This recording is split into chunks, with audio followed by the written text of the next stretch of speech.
Curipod is a slideshow presentation style tool that combines polls, word clouds, drawings, and other types of stimuli to create digital interactive learning experiences. What's really cool about Curipod is that it runs using AI, which makes it easier for you to create content. But sometimes AI doesn't produce things that are perfect. So Curipod also allows you to make manual edits and to create things from scratch if you want to. So it's a perfect combination of AI and people created content. Curipod also offers a side to its website where you can look at other people's lessons and other people's materials and use them. So the address for Curipod is curipod.com. And once you're there, you'll notice in the top right-hand corner a sign up button and a login button. If it's your first time here, you'll click sign up. And if this is a return visit, you'll click log in. Curipod offers the option to sign in using your Google account, but if you want to set up your sign-in name and your password manually, you can. Once you're logged in, you'll land on this page. It'll ask you if you want to engage your students in a certain way. You can click on one of the buttons if you'd like, but I'm going to click on this link down below that says I'll get started on my own. Then you'll see a page where you can build a slideshow. It looks kind of similar to Pear Deck if you're familiar with that tool, or Nearpod if you're familiar with that tool. Otherwise, it's like a very simplified version of Google Slides. On the left are different types of slides that you can use, and on the right is your slideshow as you're building it. You can either have Curipod create a full lesson for you, or you can click the type of slide you want to use, and then it'll prompt you asking for more information to help you create that type of slide. If you click the full lesson button, you'll be able to enter your subject area or your skill, as well as your specific learning objectives and your standards, and it'll generate an entire lesson for you based on what you enter. For example, if I'm teaching text evidence to 8th graders and I have my entire standard pasted in, I can hit the Do Magic button and it'll take a moment, but it'll generate an entire slideshow for you. You'll notice that it uses a variety of different types of slides. For example, this one has a word cloud, in addition to some traditional slides, also with some open-ended questions, some additional feedback. There will be brain breaks inserted in, and interactive pieces such as a poll question. So if you want to use these slides, you can add them in one at a time, or you can click Add All 13 or however many slides. You can adjust the color scheme. You can even hit Regenerate if you didn't quite like what selection you ended up with. But what's really neat is that when you insert these slides into your slideshow, they're not permanent. You can edit the pieces of the slideshow. So if you want to change the text around, or if you want to take out a picture or swap it out for your own, or insert some additional information, you can. It isn't permanent. You don't have to stick with what they give you. So that is the option to generate a full lesson. I'm going to click the back arrow.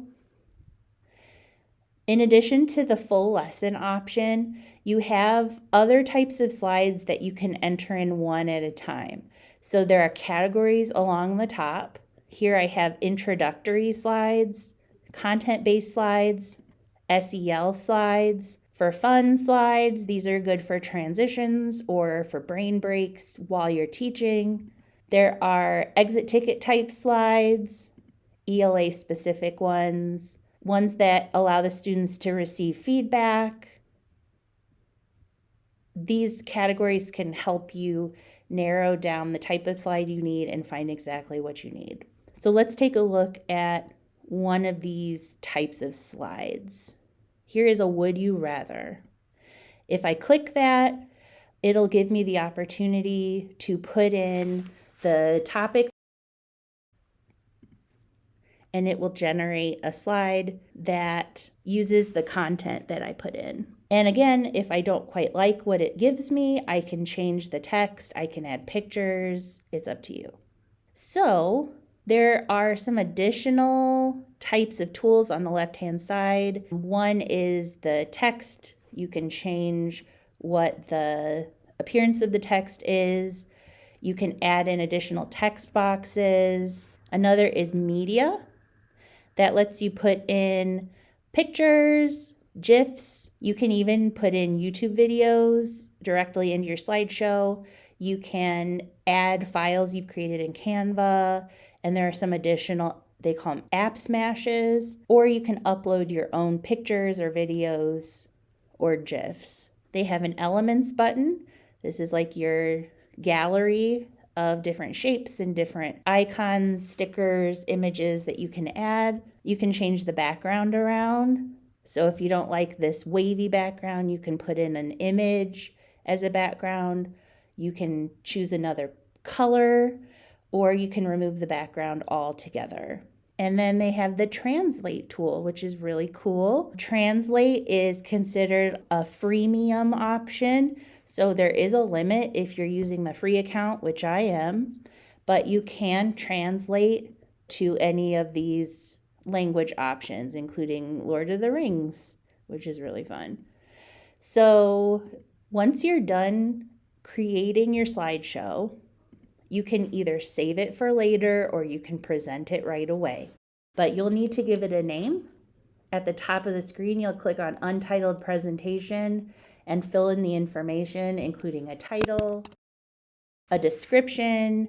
You can put in an image or specify what language it's written in, and you can even publicly share your lesson or keep it private just for you. Once you're ready to present your lesson, you'll click on the play button in the top right-hand corner, and it'll full screen the presentation for you. In the bottom right-hand corner are the fast forward and rewind buttons, and there's also a little icon of a person. This is because some of these slides are interactive. By clicking on the little person, you give your students the opportunity to join the slideshow. So they can either go to Curie.live or they can snap a photo of the QR code. It'll have them put in their name, and then they'll be a part of the slideshow. Let's say that I don't want to present today. That's okay. It'll automatically save my work. And when I go back to the home page, you'll notice that it's saved here. In addition to allowing you to create your own presentations, you can click on Discover at the top of the page to look at some Curipod presentations that other people have created. There are different categories arranged on the top, or you can search by keyword, but these are Curipods that other teachers have created, and you can use these for your own class. Now, I always give this word of advice when working with AI. AI doesn't generate perfect products. So when you create slideshows on a website like Curipod, it's important to look at them carefully before you use them with your students. That's because AI will sometimes create incorrect information or images that don't make sense or content that it doesn't quite line up with your age level that you're teaching. It's important to look at everything before you use it and make edits to reflect the needs of your students. But if you haven't had a chance to check out Curipod, I definitely would. It's a pretty neat tool, and there's a lot of teachers that have had a lot of success with it.